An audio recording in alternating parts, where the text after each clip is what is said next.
Hello, and welcome to Coffee Time. Today we are going to be talking about book cover art.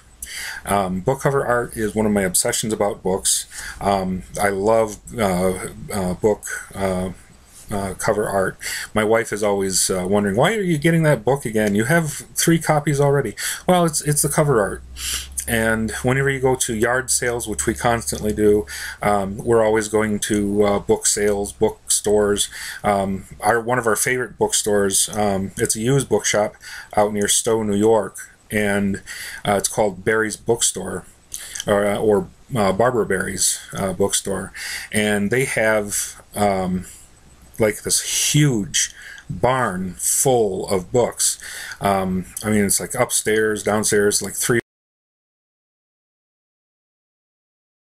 I think what we're going to do is get started, and the first author up today will be Jules Verne. Now, this is a book that I knew that existed, and I've always wanted to find a copy. And when I did actually find a copy, it was falling apart. Compare them. This one isn't as spectacular. But you know, it's got some good detail here, and it's it's a really nice cover. It's newer than this edition, and here they are side by side. And but as you can see, the book art is different from book to book, edition to edition, and it's a dying art, I think. I mean, people don't really hand print them or hand draw them or make them by hand anymore, I don't think. It's probably all done by computers, which isn't bad, because you can do a lot with wonderful CGI books or book covers. So it's not a total loss.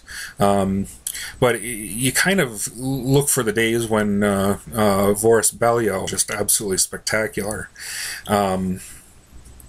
So anyways, we're going to move on to H.G. Wells. And this is the first time that I had ever found a pocket copy of The Island of Dr. Moreau. And this is a really nice edition, because you can see the doctor back here looking mean, and the mad scientist kind of thing. The weird animals that he creates in the back, and you got this really interesting little thing down here. So again, the detail is pretty cool. I mean, you can see clouds on the mountain peak here, and that's the kind of art that I'm talking about. It's wonderful.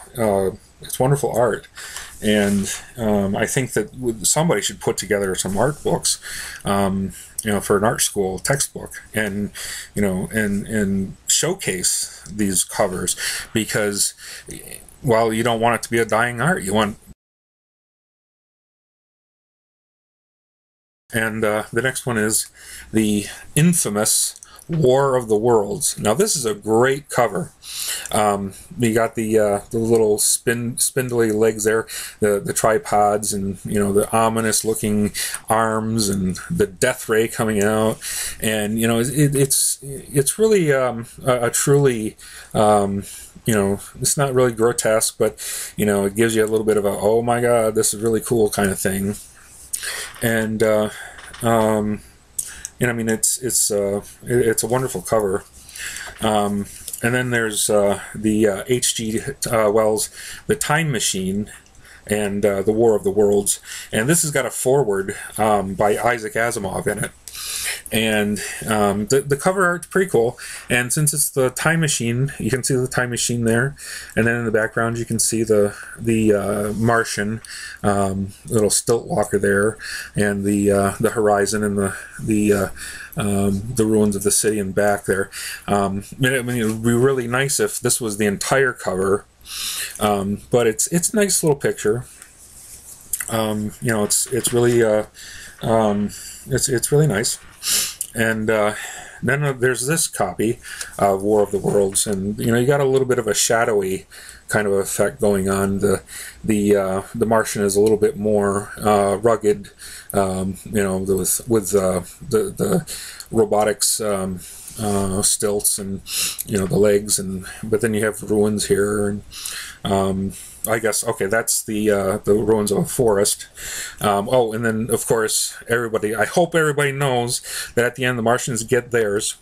So you have the little the virus that you can see there that take out the Martians in the end. And this is a nice little, at one time I had a whole stack of the Time Machine, and I had different covers, and it was really cool. But then they started to stack up, so I started giving them away. But this is my favorite, and so I decided to keep it. And you have the Time Traveler, and then his little apparatus, and, you know, and the neat little environment that he's in. And you know, and that's a really nice, colorful cover, and I think that's the reason why I kept it, was because of the interaction between the Time Traveler, his apparatus, and in his environment. And so I mean, it's you know, and that's the one thing about covers too. It gives you a sampling of what the book is about. And, you know, the old adage, don't judge a book by its cover. Well, that's true, but the cover, a good cover, will give you an idea of what you're looking at, or what you're about to read.